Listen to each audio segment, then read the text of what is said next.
Assalamualaikum warahmatullahi wabarakatuh. Al-Fatihah ila ruhi Sayyidina Habibina Syafi'ina Rasulullah Sayyidina Muhammad ibn Abdullah sallallahu alaihi wa ala alihi wa sahbihi wa azwajihi wa dhurriyyatihi anna Allah yu'li darajatihim bil jannah wa yanfa'una bi asrarihim wa anwarihim wa 'ulumihim wa nafahatihim wa barakatihim fid dini wal dunya wal akhirah wa yaj'aluna min hizbihim ويرزقنا محبته ويتوفنا على ملاتهم ويأجرنا في زمرتهم بالعافية والسلامة لهم الفاتحة. أعوذ بالله من الشيطان الرجيم. بسم الله الرحمن الرحيم. الحمد لله رب العالمين الرحمن الرحيم مالك يوم الدين.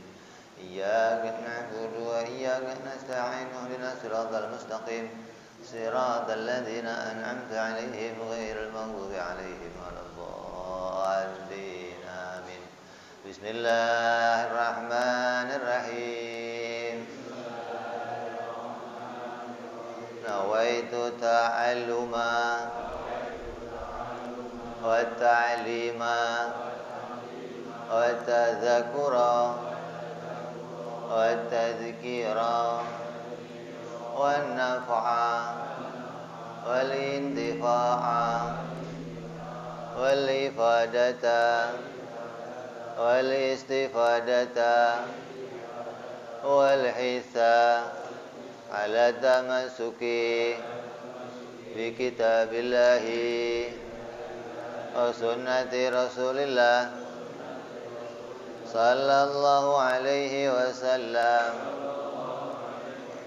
wa du'a ilal huda wa dilalata alal khairi ibtigha'a mardatihi wa qurbihi wa thawabihi wa husnil khatimah ma'al lutfi wal afiyah wa salahil aqibah.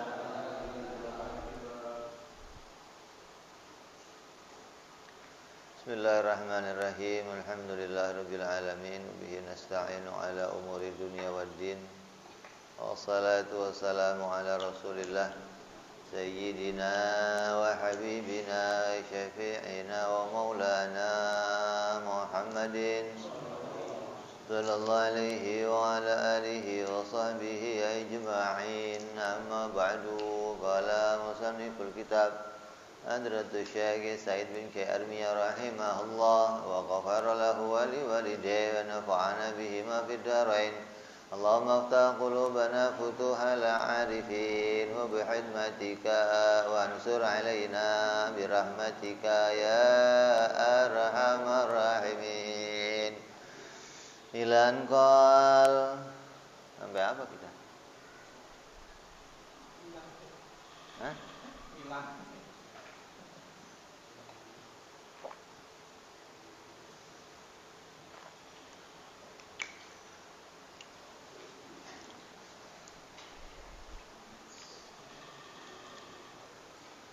Kita sudah membahas sifat salbiyah, yaitu sifat-sifat yang mensucikan Allah dari segala perkara yang tidak layak bagi Allah Subhanahu wa ta'ala. Kita juga sudah bicara sifat ma'ani sebagian, yaitu kudrat, iradat, ilmu, dan hayat.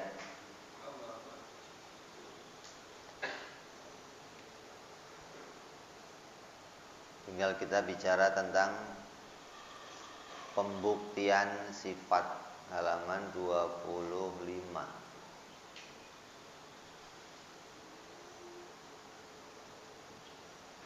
Adapun dalil atau bukti yang menunjukkan bahwa Allah Subhanahu wa ta'ala wajib mempunyai sifat yang 4. Sifat 4 itu kudrat, iradat, ilmu, dan hayat. Ini sifat yang 4 ini dijadikan satu di dalam dalil. Biasanya kita bicara tiap sifat satu dalil. Tapi ini 4 sifat dikumpulkan, diberikan satu dalil. Tidak dipisah-pisah. Karena 4 sifat ini adalah sifat yang terikat, yang tidak bisa terpisah di dalam sebuah penciptaan.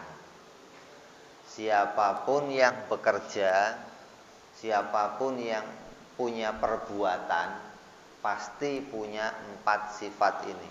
Ini menurut akal yang sehat. Pasti punya sifat kudrat atau berkuasa, iradat, berkehendak, ilmu, mengetahui, dan juga pasti punya sifat hidup. Ini 4 sifat jadi satu di dalam sebuah dalil. Yang menunjukkan Allah itu wajib mempunyai 4 sifat adalah terciptanya alam semesta. Terciptanya alam semesta. Langit, bumi, dan seluruh jagat isinya ini semuanya jadi dalil bahwa Allah itu punya 4 sifat tersebut. Kalau ada orang Islam, ada manusia yang berakal tapi tidak bisa memahami ini, berarti akalnya soak, gitu aja. Allah menjadikan langit bumi ini tidak main-main. Allah ingin bikin langit, jagat raya semuanya ini bukan hal yang sia-sia.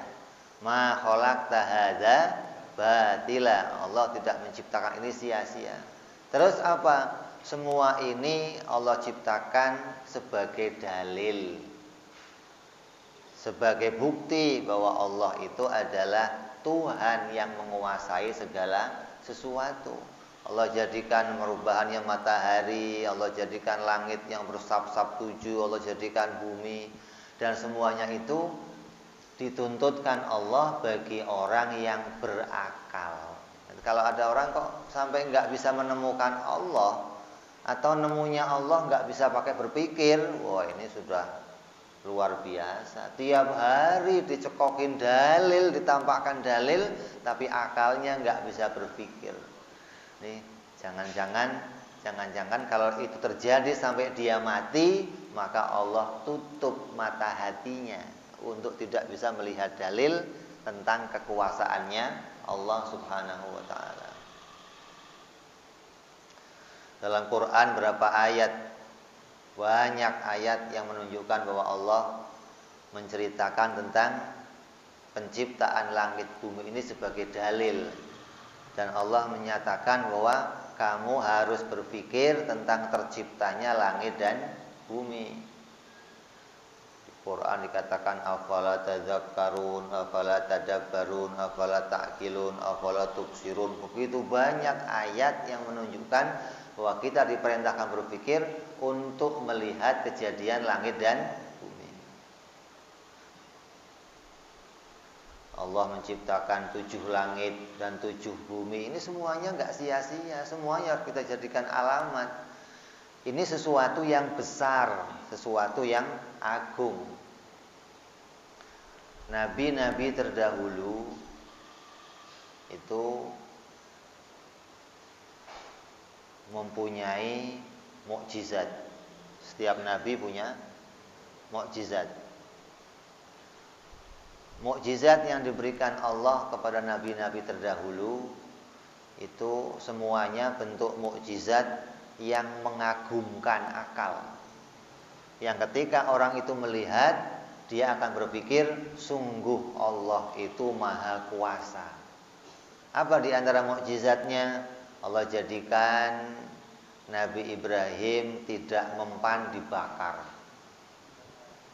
Manusia disuruh mengumpulkan api oleh Raja Namrud guna membakar Nabi Ibrahim. Itu dibakar selama berminggu-minggu, dikatakan 40 hari, api itu surut, api itu padam, Nabi Ibrahim keluar tanpa hangus sedikit pun kulitnya. Orang yang melihat kejadian itu akan mengatakan, Subhanallah, Maha Kuasa Allah. Ini otomatis yang lihat akan menunjukkan, ngerti bahwa ini adalah keagungan Allah. Bukti Allah melindungi hambanya, bahwa api tidak sanggup membakar siapapun kecuali atas izin Allah. Allah jadikan Nabi Sulaiman terbang pakai angin.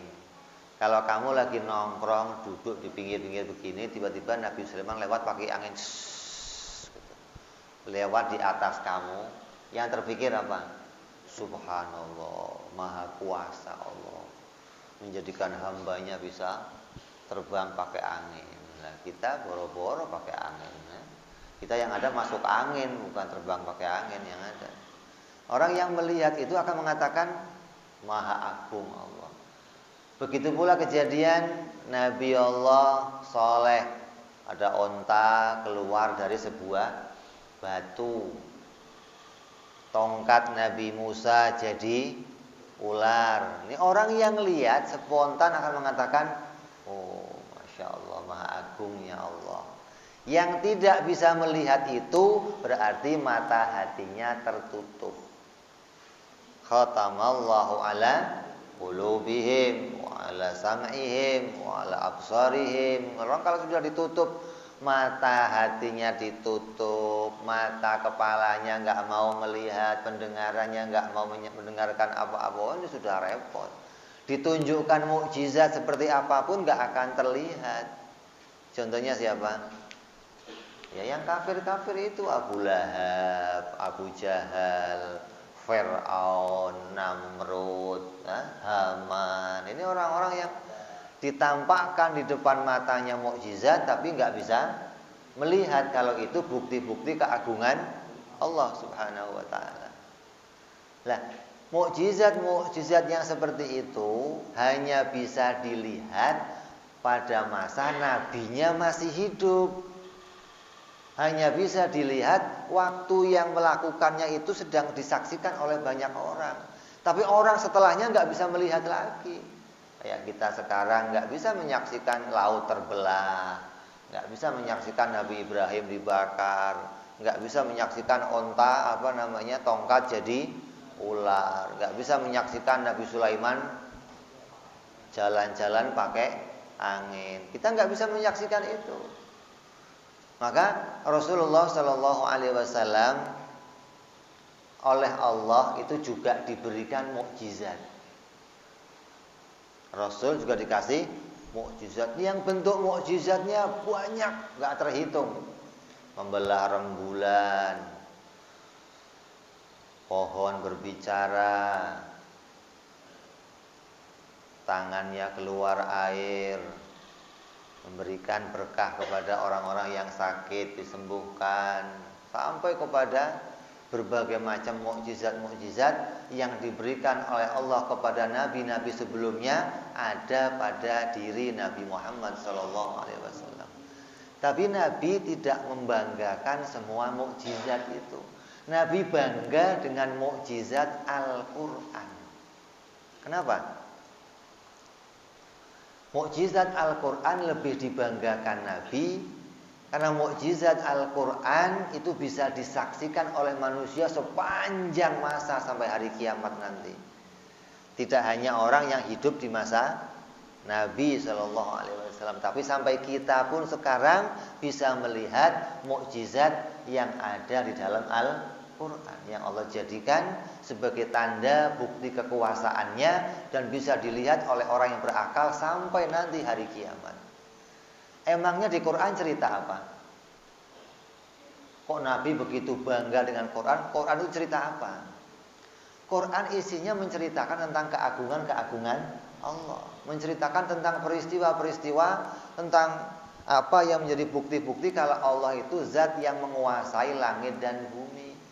Di antara Quran ceritanya apa? Allah menceritakan dialah yang menciptakan pergeseran matahari, Allah menciptakan pergeseran bulan, Allah merubah siang menjadi malam, Allah merubah malam menjadi siang. Ini Allah katakan dalam Al-Quran.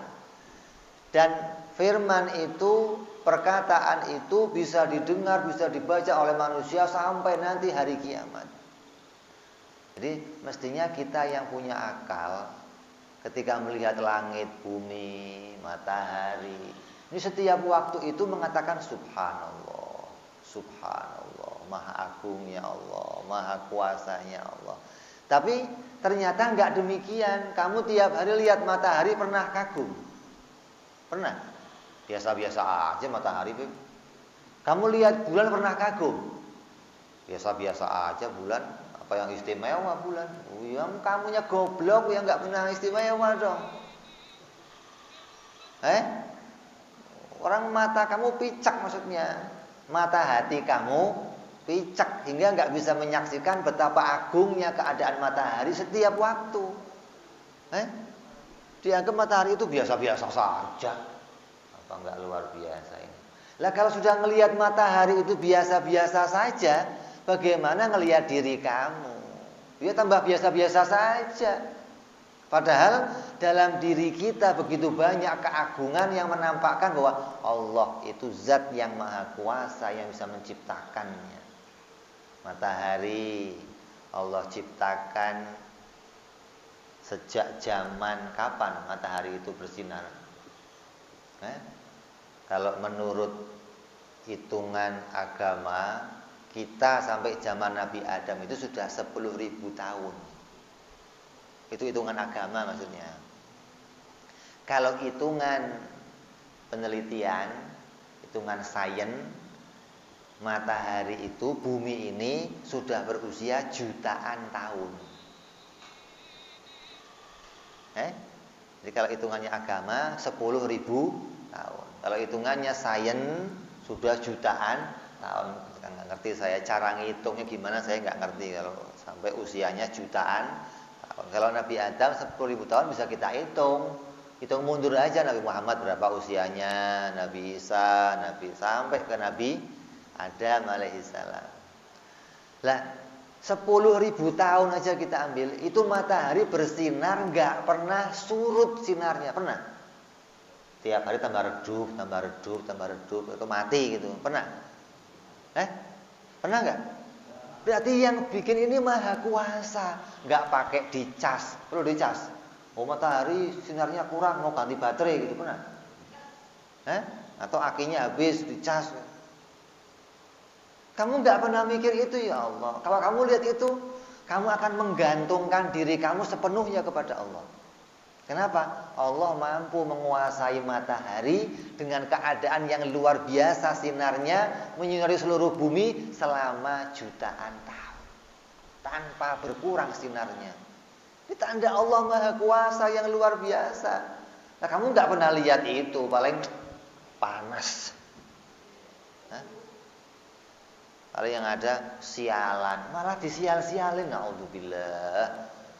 Oh itu dosa besar. Kamu mengatakan sial pada ciptaannya Allah, oh itu dosa besar. Sialan nih, panas banget. Sialan nih corona disial-sialin. Allah menciptakannya dengan keadaan baik, kamu malah menyial-nyialin. Waduh, ini bahaya orang-orang begitu. Jadi kamu lihat matahari itu tanda keagungannya Allah. Lah Nabi senang dengan Quran. Di Quran menceritakan semua keagungan Allah dan bisa dibaca oleh sampai manusia sampai akhir zaman nanti.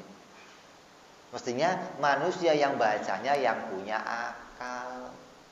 Kalau manusia bacanya cuma senang komik yang nggak bisa ngerti. Dikira nih buku fiksi apa ini? Quran kitab fiksi, kitab yang dongeng, kitab angan-angan. Di Quran cerita apa lagi? Allah menceritakan bagaimana Allah menciptakan manusia dari mulai mani sampai berubah menjadi janin sampai darah sampai kepada manusia.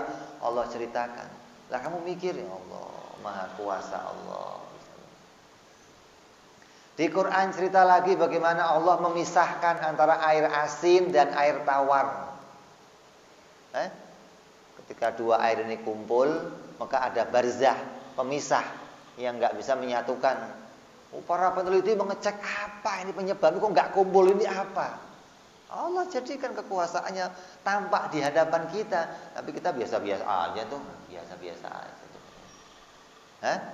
Yang paling istimewa lagi Allah katakan di Quran, Innallaha la yastahyi ayyadriba mathalan ma ba'udatan. Allah menciptakan nyamuk. Nyamuk itu istimewa enggak? Hah? Nyamuk istimewanya apa? Paling kamu keplakin doang, sialan, ganggu. Hah? Kamu setan-setan nih paling nyamuk. Kamu nggak demen dideketin nyamuk kan?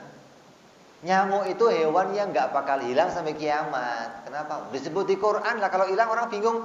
Di Quran ngomong nyamuk barangnya mana gitu. Masa nggak ada barangnya? Jadi di Quran nanti akan kamu ditemukan sampai nanti akhir zaman yang namanya nyamuk. Nah nyamuk itu hebatnya apa? Yang nggak ada hebatnya. Yang hebat yang bikin nyamuk gitu loh. Kok bisa bikin hewan sekecil nyamuk dengan keadaan yang sempurna? Dalam organnya nyamuk itu ada ususnya nggak? Ada? Nggak ada? Nyamuk makan nggak? Makan. Berak nggak? Berak. Bertelur nggak? Kawin nggak? Kalau kawin, makan, berak berarti ada reproduksi dalam tubuhnya. Coba, sekecil apa itu coba? Coba itu insinyur yang paling jago di dunia coba suruh meneliti bagaimana keadaan dirinya. Ya Masya Allah. Kamu nggak pernah mikir betapa hebatnya Allah zat yang bikin nyamuk. Ini Allah yang bikin nyamuk nggak malu cerita kalau aku yang bikin nyamuk. Orang Arab waktu dengar Nabi cerita nyamuk, kata orang Arab, Muhammad udah kehabisan bahan cerita, nyamuk diceritain katanya. Memang dasar otaknya tertutup, akalnya tertutup, nggak bisa melihat kalau itu bukti keagungan Allah juga. Jadi di Arab juga ada nyamuk. Kamu kira di sini doang nyamuk? Di zaman Nabi itu ya nyamuk juga banyak. Hingga tiap manusia itu bisa melihat kalau kamu ditempelin nyamuk, coba sekali-kali kamu liatin, ya Allah, ini hewan sekecil ini bikinnya bagaimana? Kamu jangan bikin nyamuk, bikin patungnya nyamuk aja repot. Coba cari peneliti, cari ahli pahat, ahli tukang pahat kayu, coba suruh bikin nyamuk pakai kayu, bisa nggak? Dia suruh mahat nyamuk, mahat kayu biar terbentuk seperti, bisa nggak? Sanggup kira-kira? Tukang pahat lilin, nah, ada kan itu bikin apa patung-patung dari lilin. Kalau suruh bikin patung kucing bisa nggak? Bisa. Patung tikus? Bisa. Patung macan? Bisa. Kalau patung nyamuk? Coba suruh bikin kakinya yang kecil, suruh bikin apa itu? Mulutnya yang suka gigit kamu ada lubangnya, udah kecil pakai ada. Ini kamu nggak pernah melihat betapa agungnya Allah menciptakan. Itu baru nyamuk, belum corona. Jadi bukti apa? Bukti kalau Allah itu maha kuasa, bukti kalau Allah itu maha berilmu. Ini kalau yang bikin nggak berilmu nggak bisa bikin hal yang luar biasa begitu, nggak bisa. Kamu punya pingin bikin sesuatu tapi nggak punya ilmunya, ya nggak jadi. Jadi satu nyamuk, satu ciptaan Allah itu jadi bukti 4 sifat bahwa Allah maha kuasa, mampu memunculkannya. Allah maha berkehendak, Allah maha berilmu, mengetahui cara bikinnya dan bagaimana menciptakannya dengan proses-proses yang kamu lihat. Dia bisa hidup, bisa punya reproduksi, bisa punya anak. Ini kalau nggak berilmu, Masya Allah, nggak terjadi itu semua. Terus yang bikin pasti maha hidup. Nggak mungkin sesuatu yang mati bisa bikin, mungkin.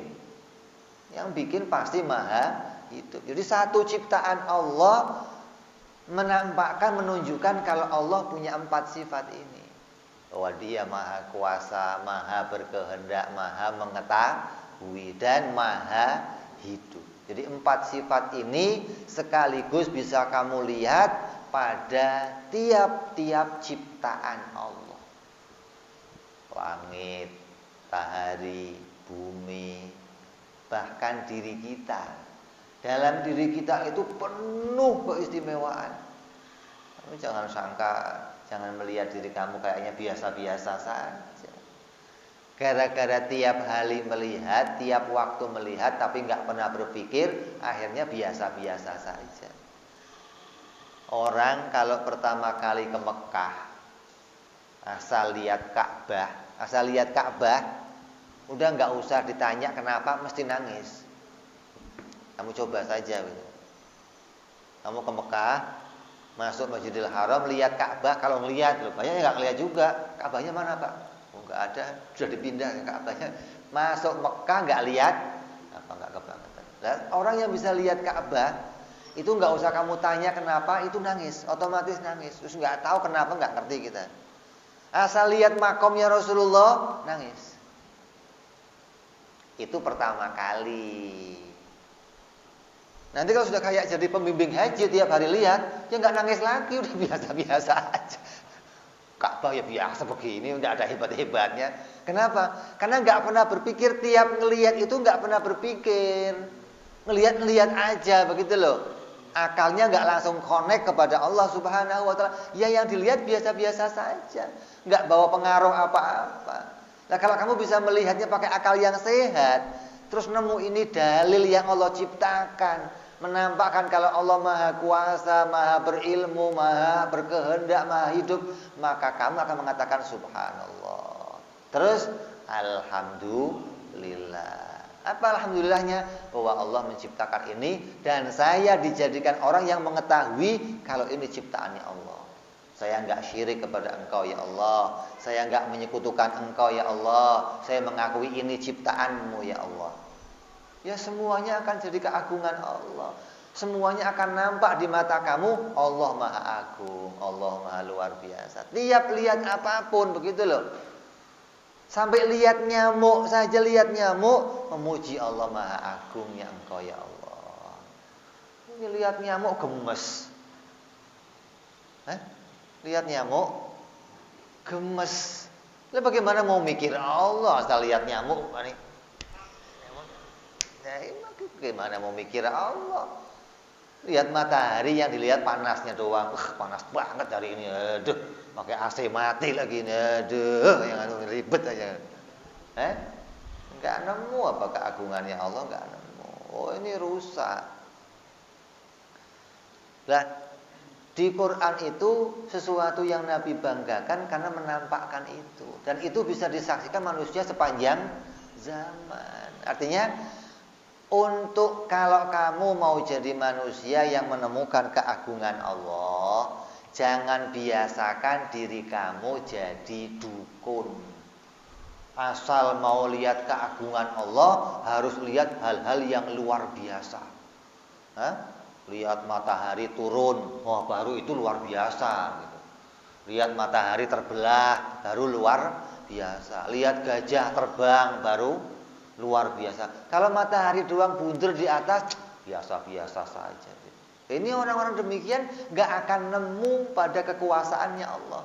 Karena dianggap bahwa yang menunjukkan Allah itu maha agung, harus kita lihat hal yang luar biasa. Nah kamu sekarang gak ketemu Nabi, ya gak ngelihat lagi hal-hal seperti itu. Kalau patokan diri kamu melihat keagungan Allah harus lihat mukjizat, harus lihat yang aneh-aneh, ya sampai kiamat kamu nggak nemu lagi yang begitu. Makanya Nabi tidak banyak membanggakan mukjizat-mukjizat yang aneh-aneh, itu nggak dibanggakan. Kenapa? Itu nggak akan dilihat oleh orang setelahnya. Yang Nabi banggakan adalah Al-Quran. Kenapa? Di Quran itu cerita hal yang biasa saja. Bukan luar matahari ya biasa. Bulan biasa. Nyamuk biasa. Diri kita biasalah. Yang biasa-biasa itu mengandung keagungan Allah. Kalau kamu saksikan pakai akal yang sehat, kamu akan nemu betapa luar biasanya Allah bisa menciptakan ini semua. Hingga kamu tiap waktu akan memuji kepada Allah Subhanahu wa taala. Inilah gunanya kamu berpikir tentang Allah. Gunanya apa? Kamu bisa terus-menerus berterima kasih kepada tiap-tiap pemberian Allah. Kamu tahu tiap waktu yang terjadi itu semuanya atas kehendaknya Allah. Kalau kamu tahu atas kehendak Allah, yang muncul apa? Memuji Allah, bersyukur pada Allah. Allah katakan, la in syakartum la azidannakum. Ini tanda kalau kamu kok kufur, kamu nggak bisa menyampaikan kepada Allah nikmat-nikmat Allah ini, kamu ingkar pada nikmatnya Allah. Dan kamu jangan ngimpi akan diberikan keberkahan hidup sama Allah. Sampai Allah katakan apa? Fa bi ayyi ala rabbikuma tukadziban. Nikmat mana? Nikmat yang mana lagi yang mau kamu ingkari? Dari mulai penciptaan langit, penciptaan sampai munculnya diri kita, sampai perubahan tiap waktu, ini semuanya muncul dari Allah Subhanahu wa taala. Kalau kamu bisa melihat itu tanda kekuasaannya Allah, tanda Allah berilmu, Allah berkehendak, maka tiap waktu kamu bisa memuji pada Allah Subhanahu wa taala. Ini fungsinya kamu ngaji. Ini fungsinya kamu kenal sifat-sifat Allah. Ini fungsinya kamu tahu bahwa semua keadaan diri saya itu dimunculkan oleh Allah Subhanahu wa taala. Enggak ada yang muncul sendiri, enggak ada yang muncul dari makhluk sendiri, enggak ada, semuanya diciptakan oleh Allah Subhanahu wa taala. Adapun banyak orang yang enggak menemukan hal ini karena mereka tertipu oleh hukum kebiasaan. Kamu tertipu sama hukum kebiasaan. Hukum kebiasaan yang kamu terjadi pada kamu selama berpuluh-puluh tahun itu menipu kamu. Kamu anggap asal makan kenyang, kamu anggap asal tidur badannya sehat, asal minum seger, apalagi pakai es. Wow, ini kalau nggak ada esnya nggak keren nih. Pakai es biar seger. Dianggap yang bikin seger es. Pernah kamu ingat Allah waktu minum es? Allahu Akbar, nikmat bener Allah kasih. Ini rusak, hidup kamu rusak. Terus yang bisa membawa kamu ingat Allah apa? Oh ada, Beb, kalau pas gajian tanggal 1, Beb, alhamdulillah. Oh ini bahaya. Bisanya syukur sama Allah kalau lihat fulus. Asal fulus mampir kemari, alhamdulillah Allah kasih rezeki. Lah itu tiap detik Allah kasih itu bukan rezeki, bukan? Terus bagaimana kamu syukur sama Allah? Kamu nggak bisa melihat ini keagungan Allah semuanya. Jadi Allah menciptakan lillahi ma fis samawati wa ma fil ard, milik Allah semua yang di langit dan termasuk kita, termasuk nafas kita, termasuk kedipnya kita, termasuk geraknya kita, semuanya diciptakan oleh Allah. Jadi kalau kamu kok masih bisa menggerakkan jari kamu, ini mestinya kamu bersyukur yang luar biasa sama Allah. Hanya bisa gerakin jari, bisa kedip, itu ya Allah, alhamdulillah. Kamu nggak nemu ini ya rusak hidup kamu. Terus yang mau kamu jadikan bentuk pengagungan Allah itu apa? Yang mau kamu jadikan sarana memuji Allah itu apa? Kalau kamu anggap semuanya biasa-biasa saja, ya? Banyak orang mengarah kepada bisa menemukan keagungan Allah kalau lihat yang aneh-aneh tadi. Kalau nggak nemu yang aneh-aneh, maka ya nggak nemu keagungan Allah. Oh, ini kamu buang keadaan itu yang jauh. Rubah pemikiran kamu, ganti dengan ketika melihat setiap kejadian yang biasa pun di dalamnya ada keagungan Allah Subhanahu wa taala. Rubah pikiran kamu. Kalau sudah kamu rubah, kamu lihat langit bumi ini penuh keagungan Allah, kamu jadi ahlu sunnah wal jamaah yang benar.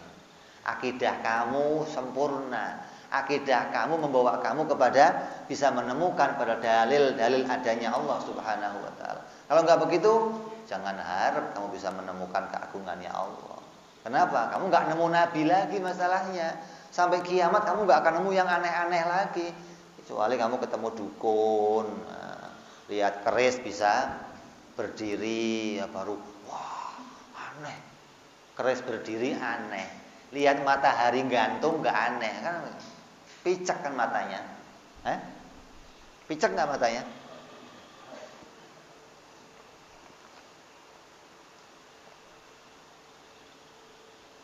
Ngelihat apa? Perkara-perkara yang demikian itu jangan sampai menghalangi pikiran kita. Hanya orang-orang yang oleh Allah dibukakan hatinya, diluaskan hatinya. Ini orang-orang yang bisa senantiasa menyaksikan ini semua. Makanya ini penting kita sampaikan. Jadi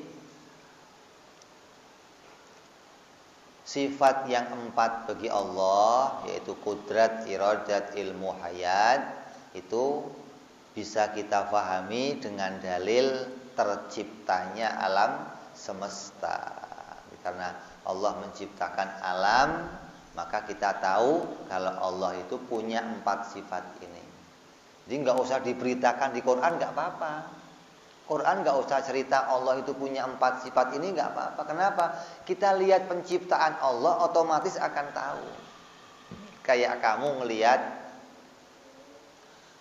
ngelihat orang bikin rumah. Ini masjid mau dibikin. Kalau kamu ngelihat gambarnya, baru ngelihat gambarnya aja, wah ini kayaknya keren kalau jadi. Baru ngelihat gambarnya aja kamu akan mengatakan, ini yang bikin hebat, ini yang gambar pinter ini.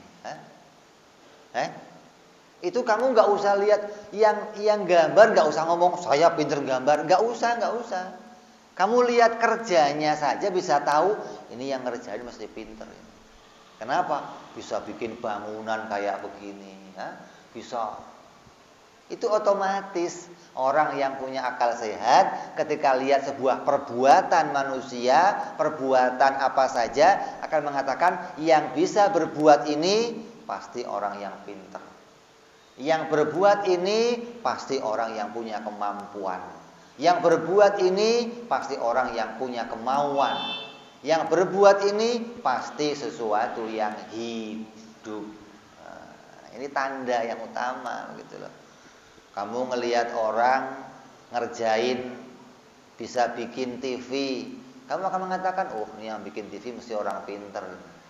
Kamu lihat orang bisa bikin handphone yang canggih, kamu akan mengatakan, oh ini yang bikin mesti pinter. Jadi melihat apapun yang terjadi, kamu harus bisa menemukan ke arah ini kepada Allah Subhanahu wa taala. Kalau kamu nggak nemu itu, maka ini semua nggak jadi dalil. Langit, bumi dan seluruh isinya oleh Allah disebut sebagai apa? Alam. Alam itu asal dari mana? Asal dari alamat.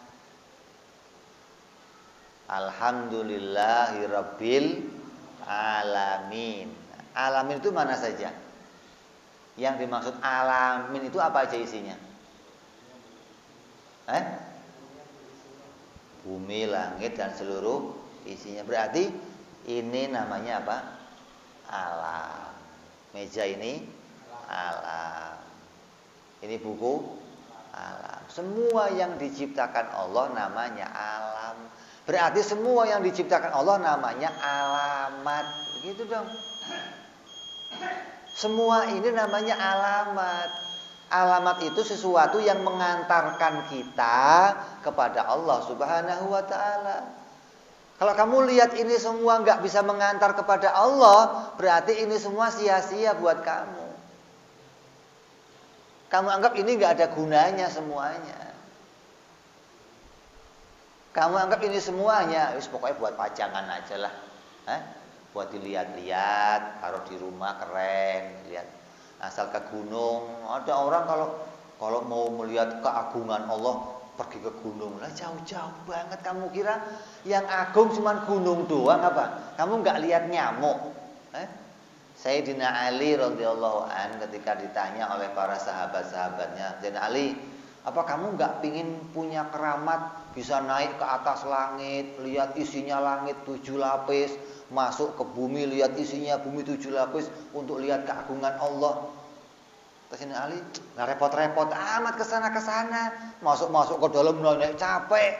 Terus bagaimana kamu lihat keagungan Allah? Saya cukup lihat nyamuk.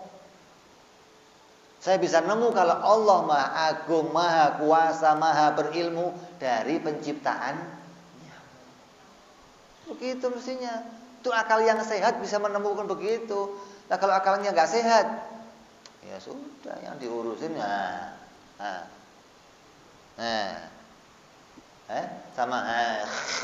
gimana? Udah nggak ada gunanya semua ini, akal berhenti semua, nggak ada gunanya. Kalah semua sama rusak. Makanya ini penting kita kaji, penting kita sampaikan agar kita bisa betul-betul menemukan keagungan Allah tiap detik, tiap waktu. Tugas kita cuman itu. Quran mengatakan, perintahkan anak dan istri kamu sholat. Apa artinya sholat? Ingat Allah. Baik dalam bentuk sholat yang fardu ataupun sholat daim seperti nadhar, menyaksikan keagungan Allah. Allah perintahkan itu. Terus urusan rezekinya anak kamu urusan saya, kata Allah. Dan rezeki kamu pun saya yang urus, kan enggak? Porda. Anak kamu, bini kamu Allah yang nanggung rezekinya, sak diri kamu Allah yang nanggung. Terus yang kamu sibukkan apa? Nyari lagi, ruwet, pusing, kurang, Allahu Akbar. Lah terus ini perintah Allah, suruh ingat Allah itu kamu kemanain? Ini jangan terus kalau sudah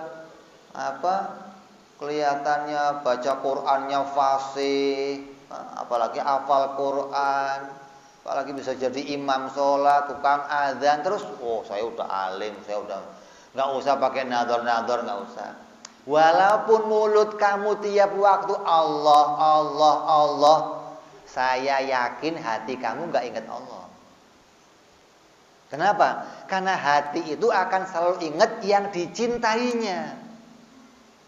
Kalau kamu nggak pernah punya kecintaan sama Allah, jangan harap hati kamu ingat Allah. Mulut kamu boleh nyebut Allah, tapi hati kamu nggak akan ingat Allah, nggak akan. Yang membawa hati kamu ingat Allah, kalau hati kamu menyaksikan Allah tiap waktu. Nggak usah bunyi mulutnya, nggak apa-apa. Ini bangga mulut bunyi, hati mikir utang, hati mikir sana, hati mikir apa gunanya? Hadis Rasul Shallallahu Alaihi Wasallam, tidak mendapatkan pahala sholat kamu kecuali mulut dan hati kamu bersama menghadap Allah. Coba, kecuali mulut dan hati kamu menghadap Allah. Lah, mulut dan hati bisa menghadap Allah kalau hatinya sudah kosong dari dunia. Kalau hatinya masih condong sama dunia, jangan ngimpi hati kamu menghadap Allah, jangan ngimpi. Mulut kamu, badan kamu boleh menghadap Allah, hati kamu tidak akan bisa menghadap Allah. Baru Allahu Akbar, kayaknya beres. Langsung celing, kunci hilang kelihatan. Tadi di sono loh. Langsung ingat sono pasar. Kenapa? Hati itu condong sama yang dicintai. Kalau hati cintanya sama Allah, condongnya sama Allah nanti. Jadi kamu dilatih, kamu diajak, kamu dituntun oleh para ulama agar hati kamu senantiasa melihat alamat alam ini sebagai tanda kekuasaannya Allah. Hingga kamu bisa melihat Allah Maha Agung, saya bergantung pada Allah, saya tidak menyekutukanmu ya Allah. Kamu tiap hari ngomong inna sholati wa nusuki wa mahyaya wa mamati lillahi rabbil alamin. Apa artinya lillah? Apa artinya lillah? Kalau diartikan ahli syariah, ini semua saya haturkan kepada Allah. Itu ahli syariah. Kalau yang artikan ahli hakikat, ini semua miliknya Allah. Kalau miliknya Allah berarti dari Allah semua. Salat saya dari Allah, hidup saya dari Allah, mati saya dari Allah, aktivitas saya semua dari Allah. Terus la syarika lahu wa bidzalika umirtu wa ana minal muslimin. Saya enggak menyekutukan Engkau ya Allah, enggak ada sekutu bagi Engkau ya Allah. Artinya apa? Saya tidak menganggap ada yang lain selain Engkau bisa memunculkan ini semua. Hingga saya enggak pernah mengharapkan sesuatu pun dari selain Engkau ya Allah. Itu ke situ arahnya. Nah, kalau hatinya masih condong sama ini, ngarepin ini, butuh sama ini, bagaimana mau menghadap Allah? Yang dihadapi hatinya manusia, tiap punya masalah asal sakit dikit tenang ada BPJS. Allah nggak diingat BPJS. Asal sakit dikit BPJS, sakit dikit BPJS. Allah kemana? Belakangan, yang penting ini BPJS sudah ada, aman. Bagaimana bisa iman benar kepada Allah? Jadi ini kita dituntun oleh para ulama kita. Kamu disuruh lihat bukti. Nabi menampilkan Al-Quran ini untuk kita ingat sepanjang zaman. Tiap kamu buka Al-Quran akan diceritakan keagungan-keagungan Allah. Yang nggak bisa baca Quran, Allah menciptakan dua tanda. Ada yang tersurat, ada yang tersirat. Yang tersirat pakai apa lihatnya? Pakai akal kamu. Nah, akal kita Allah jadikan untuk bisa melihat semua bukti-bukti ciptaannya Allah ini, hingga kita senantiasa bisa bergantung hanya kepada Allah. Kalau hatinya sudah gantungan sama Allah, nanti Allah yang akan menjaga dia. Kata Allah apa dalam hadis qudsinya? Hei bumi, hei dunia, siapa yang mengagungkan aku, siapa yang ngurusin aku di dunia, kamu urus dia. Coba. Ini dunia ini punya siapa? Nurutnya sama siapa? Lah Allah perintah, yang ngurusin aku, kamu urusin. Lah kalau kamu kok nggak pernah ngurusin Allah, nggak pernah ngurus perintahnya Allah, terus kamu mengharap dunia ngurusin kamu, ya nggak bakalan. Kalau kamu pingin dunia ngurus kamu, ikut itu Ahok sekalian, itu jelas-jelas nanti dunia ngurusin kamu. Jadi kamu harus ingat ini. Kalau kamu kok nggak sampai bisa menemukan ini, maka apa yang diciptakan Allah ini jadi sia-sia. Kamu dikatakan sebagai orang yang tidak pernah bersyukur pada Allah. Kamu nggak pernah bisa mengembalikan semua ini kepada ciptaannya Allah Subhanahu wa Ta'ala. Ini yang dituntut kita ke arah itu. Hingga apa yang kita pelajari yaitu mengimani sifat-sifat Allah, ini semuanya membawa faedah kepada agar kita, hati kita selalu bisa cinta kepada Allah, selalu bisa ingat kepada Allah Subhanahu wa Ta'ala. Dengan bisa ingat Allah, kita sadar betul kalau diri kita berada di dalam naungan Allah, bergantung senantiasa pada Allah, ada dalam kekuasaannya Allah, hingga tidak pernah mengharapkan sesuatu selain Allah.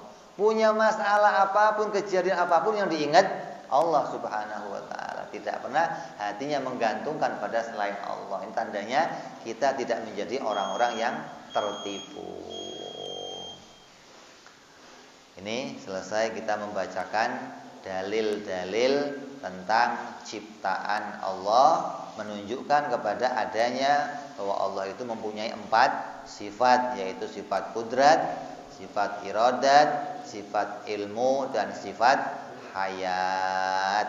Maka ciptaan apapun tidak akan muncul kecuali yang punya 4 ini. Api, kamu lihat pakai mata menjadikan hangus. Api, kamu lihat pakai mata menjadikan hangus, kertas terbakar. Api punya kudrat enggak? Punya iradat enggak? Punya ilmu enggak? Hidup enggak? Berarti dia bukan pencipta terbakar. Yang bisa menciptakan terbakar yang punya kudrat, punya iradat, punya ilmu, punya hayat. Kamu makan kenyang, nasi punya kudrat enggak? Punya iradat enggak? Punya ilmu enggak? Punya hayat enggak? Maka nasi enggak bisa memunculkan kenyang dalam diri kamu. Air yang kamu minum enggak bisa menimbulkan seger dalam diri kamu.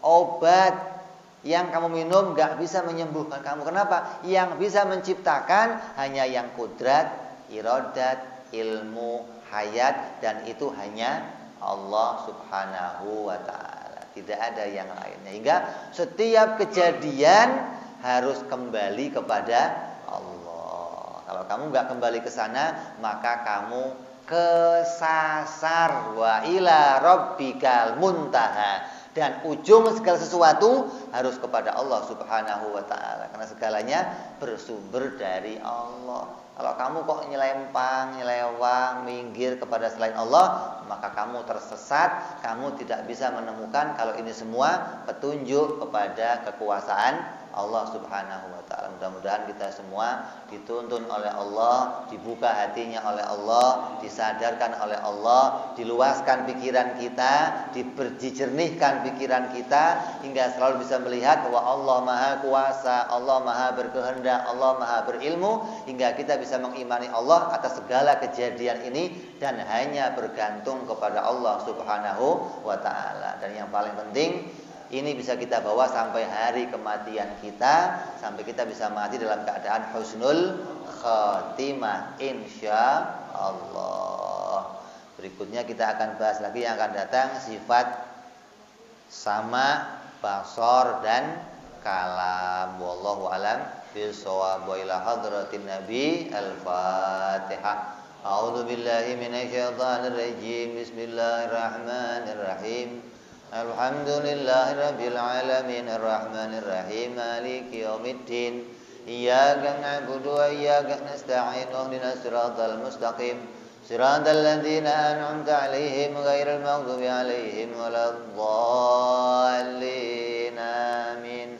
Ya rabbana i'tarafna bi annana iqtarafna وأننا أسرفنا على لظى إشرافنا فتب علينا توبة تغسل كل حوبة واستر لنا عوراتي وأمن روعتي واغفر لوالدينا ربي ومولودينا والأهل والإخوان وسائر الهلان وكل ذي محبة أو جيرة أو صحبة والمسلمين أجمع أمين ربي اسمع فضلا وجودا منا لا باكتساب منا بالمصطفى رسولنا ضابي بكل سولي صلى وسلم ربي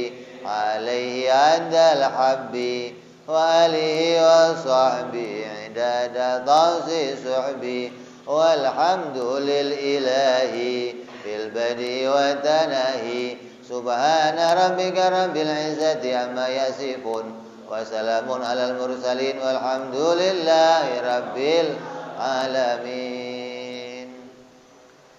Ada yang nanya coba?